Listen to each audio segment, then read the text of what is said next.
سہیل افریدی نے کہا تھا کہ ان کی کیبنٹ کے ممبرز اور ایم پی اے سارے آئیں گے اڈیالہ، کیونکہ ہم انہی کو ریکویسٹ کر سکتے ہیں کہ آپ پریشر ڈالیں، عمران خان کا علاج ہو، عمران خان کی قید تنہائی ختم ہو۔ یہ عمران خان کو بالکل آئسولیٹ کر کے بیٹھے میں، اور ہم احتجاج بڑھاتے جائیں گے جب تک یہ عمران خان کا علاج نہیں کرتے ہیں اور جب تک یہ عمران خان کو قید تنہائی سے نہیں نکالتے۔ چلاس میں فیری میڈوز روڈ پر سیاحوں کی جیپ کو حادثہ، ڈرائیور سمیت 7 افراد جاں بحق ہو گئے۔ پولیس نے بتایا کہ جاں بحق 2 سیاحوں کا تعلق پشاور اور 4 کا پنجاب سے ہے۔ ڈرائیور کی شناخت ضیاء اللہ کے نام سے ہوئی۔ جیپ فیری میڈوز سے واپس شارع کوراکرم آ رہی تھی۔ تیز رفتاری کے باعث ڈرائیور سے بے قابو ہو کر کھائی میں جا گری۔ دشوار راستوں کے باعث ریسکیو آپریشن میں مشکلات کا سامنا رہا۔ مقامی افراد نے اپنی مدداب کے تحت لاشیں نکالیں۔ کوکین ڈیلر انمول پنکی کراچی کی جیل میں بند، لیکن منشیات کا گندا دھندا بند نہ ہو سکا۔ ذرائع کا دعویٰ ہے کہ بنگلو اور ریسٹورنٹ میں پاپڑ کے پیکٹس میں کوکین سپلائی کی جا رہی ہے۔ ARY نیوز کوکین سپلائر اور گاہکوں کی آڈیو ریکارڈنگ سامنے لے آیا۔ انمول پنکی کی گرفتاری کے باوجود کراچی میں نشے کی سپلائی جاری۔ چپس کے پیکٹس میں کوکین سپلائی ہونے لگی۔ چپس کے پیکٹ سے نکلنے والی منشیات کی ڈبیا پر کوئن میڈم پنکی اور نام ہی کافی لکھا ہے۔ ذرائع کے مطابق بنگلو اور ریسٹورنٹس تک بچوں کے پاپڑ اور چپس کے پیکٹس کے ذریعے کوکین سپلائی کی جا رہی ہے۔ ARY نیوز کوکین سپلائر اور گاہکوں کی آڈیو ریکارڈنگ بھی سامنے لے آیا۔ ڈرائیور آپ کو بہت ساری چپس وغیرہ کے پیکٹ دے گا، اس کے اندر جو ہے نا یہ والا پیکٹ جو ہے اس پیکٹ کے اندر ہے، ٹھیک ہے سامان۔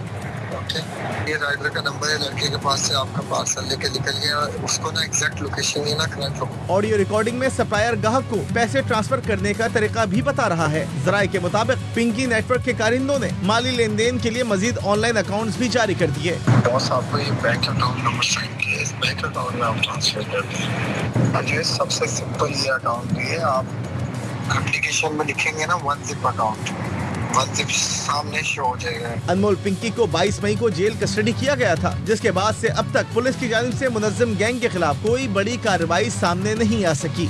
کراچی کے جناح اسپتال کے واش روم میں بچے کی مبینہ ولادت کی تحقیقات، کمیٹی نے رپورٹ ایگزیکٹو ڈائریکٹر کو جمع کروا دی۔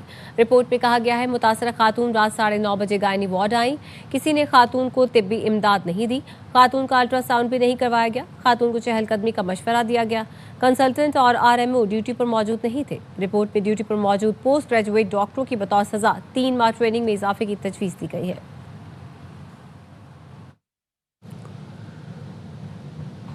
صومالیہ میں بحری جہاز اور اس میں موجود پاکستانیوں کے اغوا کو 42 دن گزر گئے، رہائی ممکن نہ ہو سکی۔ قزاقوں نے یرغمال عملے کی نئی ویڈیو جاری کر دی ہے۔ یرغمال پاکستانیوں نے صدر مملکت، وزیر اعظم اور فیلڈ مارشل سے رہائی کی کوششوں کی اپیل کر دی۔ رافع حسین کی رپورٹ۔ صومالی ساحل کے قریب لنگر انداز بحری جہاز آنر 25 کو قزاقوں کے ہاتھوں اغوا ہوئے 42 دن گزر گئے۔ جہاز پر یرغمال بنائے گئے 10 پاکستانی خوف کے سائے۔ بحری قزاقوں نے ہائی جیک جہاز کی نئی ویڈیو جاری کر دی۔ ہم یہاں پہ 10 پاکستانی 42 دن سے یہاں پہ بدحال کنڈیشن میں بیٹھے ہوئے۔ میری اپیل ہے ہمارے پرائم منسٹر صاحب سے، ہمارے چیف آف آرمی اسٹاف، صدر پاکستان جلد سے جلد ہماری مدد کریں، ورنہ ہم مزید دن سروائیو نہیں کر پائیں گے۔ عید الاضحیٰ پر بھی اپنے پیاروں کی راہ تکتے یرغمال بنائے گئے پاکستانیوں کے اہل خانہ شدید کرب میں مبتلا۔ میرے ہسبینڈ سے 3 دن پہلے میری بات کرائی گئی تھی، تو اس میں انہوں نے بتایا کہ جہاز کا انجن خراب ہو گیا ہے، وہ لوگ وہاں پہ کافی بیمار ہو رہے ہیں۔ پورا دن ہمارا موبائل اپنے ہاتھ میں لے کے گزر جاتا ہے کہ شاید کوئی کال، شاید کوئی میسج یا کوئی اپڈیٹ ہمیں کمپنی کی طرف سے ہی کوئی آ جائے۔ صومالی حکومت آئل ٹینکر کے مالک کے ذریعے بحری قزاقوں سے مذاکرات کر رہی ہے۔ قزاقوں نے $4 ملین تاوان کا مطالبہ کیا ہے، لیکن مذاکرات تاحال بے نتیجہ ہیں۔ رافع حسین، ARY نیوز، کراچی۔